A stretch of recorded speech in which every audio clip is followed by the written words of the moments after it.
जी हाँ, नमस्कार दोस्तों, स्वागत करता हूँ आप सभी के अपने यूट्यूब चैनल पर। दोस्तों यहाँ पर आपको भोजपुरी से जुड़ी सभी खबर मिलती है, तो सभी खबर से अपडेट रहने के लिए सब्सक्राइब कीजिए हमारे यूट्यूब चैनल को। दोस्तों भोजपुरी फिल्मों के युवा स्टार प्रमोद प्रेमी और प्रीति दयानी की आने वाली ब्लॉकबस्टर फिल्म प्रेमी ऑटोवाला का आज ऑफिशियल ट्रेलर आप लोग के बीच रिलीज कर दिया गया है। दोस्तों यह ट्रेलर यासी फिल्म्स की ऑफिशियल यूट्यूब चैनल पर रिलीज हुआ है। दोस्तों आपने अभी तक इस ट्रेलर को नहीं देखा है तो प्लीज़ यासी फिल्म्स के ऑफिशियल यूट्यूब चैनल पर जाए और इस ट्रेलर को ज़रूर देखें।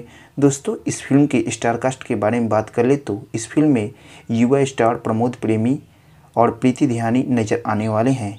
दोस्तों वहीं इस फिल्म के डायरेक्टर हैं अजय कुमार झा जी और प्रोड्यूसर हैं प्रेमचंद्र और दीपक सरफ जी और सपना सिंह जी।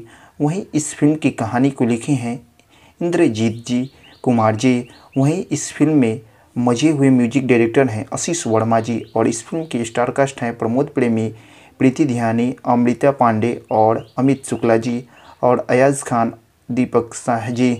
दोस्तों इस फिल्म के ट्रेलर यासी फिल्म के ऑफिशियल यूट्यूब चैनल पर रिलीज हुआ है। दोस्तों आप लोग इस ट्रेलर को ज़रूर देखें और अपना प्यार दें।